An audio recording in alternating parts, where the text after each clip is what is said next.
You've probably been told your whole life that a spider in the bathroom means the place is dirty. That little dark speck scuttling near the drain is reason enough to grab a thong and finish it off in 3 seconds flat. You've done it. I've done it. Almost everyone watching this right now has killed a bathroom spider without giving it a second thought. But hang on a second before you keep up that habit. What you're about to find out is going to change the way you look at the corner of your bathtub. Because that small spider, with its long legs and almost see-through body, the one you squashed without even asking its name, wasn't there by accident. It didn't invade your home. It chose the one spot in your house where there's a problem you didn't even know existed. And it was sorting that problem out for free every single day while you were asleep. Today, you're going to understand why scientists who study urban ecology consider this little spider one of the most underrated signs of balance inside a home. And you're going to understand why, next time you spot one in the corner of the tile, maybe your first reaction shouldn't be disgust, but gratitude. Here's the first myth that needs to die right now. This spider isn't in your bathroom because the place is filthy or because it wants to bite you. In fact, the vast majority of species found in household bathrooms, like the well-known Pholcus phalangioides, commonly called the daddy long-legged spider or cellar spider, have fangs so small and fragile that, in most cases, they can't even pierce human skin hard enough to cause any real pain. You've spent your whole life fearing a creature that probably never posed any real threat to you at all.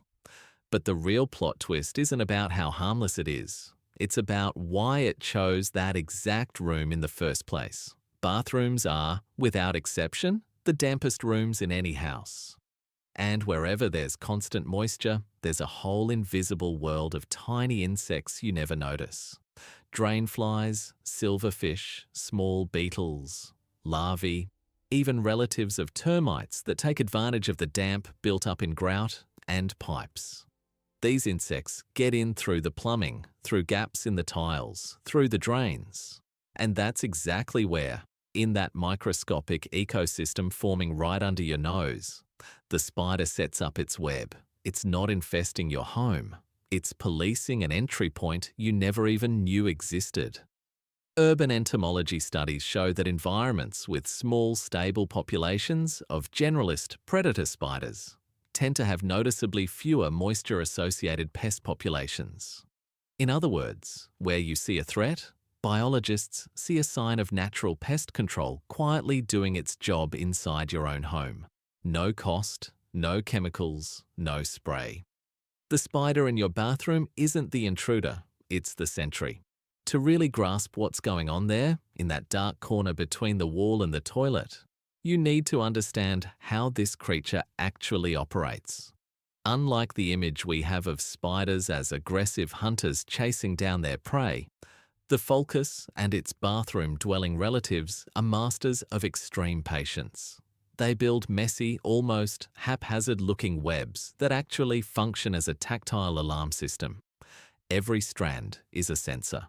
When an insect brushes against the web, the vibration travels in milliseconds up the spider's legs, instantly telling it the size, weight, and even the type of prey that's just landed in the trap. And here's the bit most people don't know. This small, fragile-looking spider is capable of hunting down and devouring spiders far bigger and more dangerous than itself, including, in documented sightings, redback spiders and other venomous species trying to move into the same patch of territory. That's right.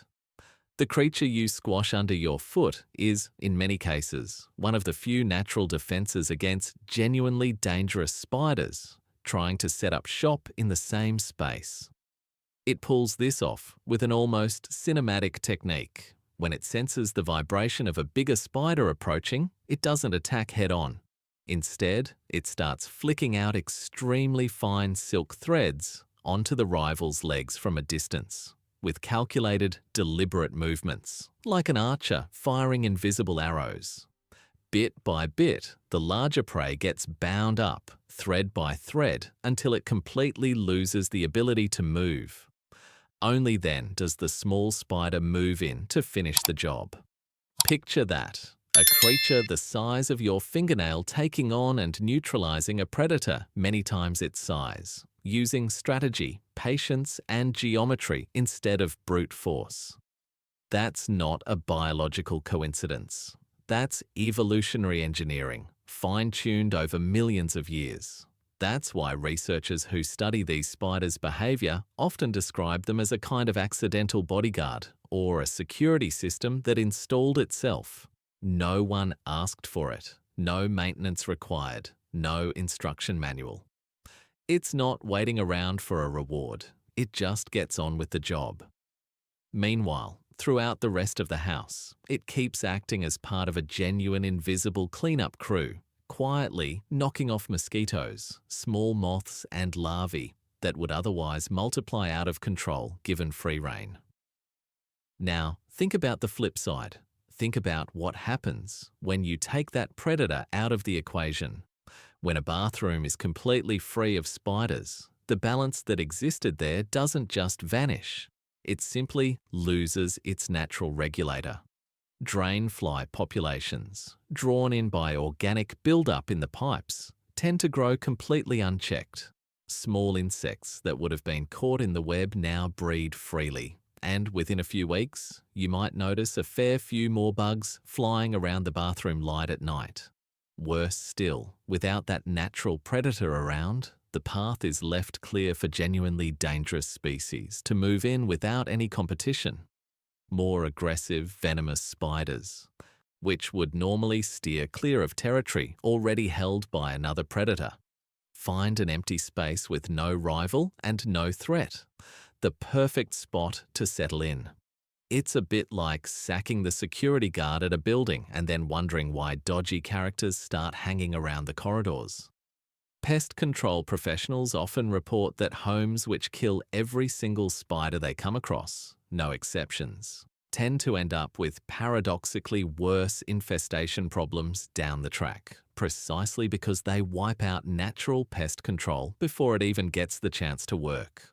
In other words, by killing the bathroom spider, you're not getting rid of a problem. You're sacking the one staff member who was working for free to sort out a problem you didn't even know you had. So let's recap the truth, because it's a lot simpler and a lot nicer than the fear we've carried around our whole lives. The spider in your bathroom isn't an intruder. It's not there to scare you or bite you. It's actually an invisible architect of balance, drawn in by the moisture that sustains a whole ecosystem of tiny insects you never even knew was there. It's the sentry that takes on predators much bigger than itself, using strategy instead of brute strength. It's the cleanup crew working the night shift, asking for nothing in return, keeping away the species that actually pose a risk.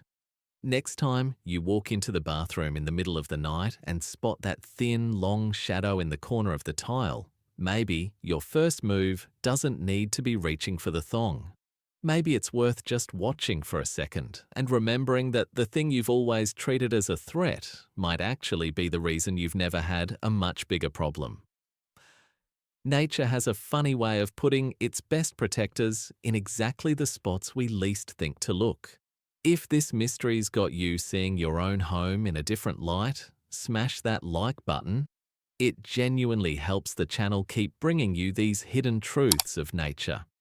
And if you want to find out the next biological secret that's literally inside your house right now, without you even knowing it, hit subscribe. Because the next mystery might be a lot closer to you than you think.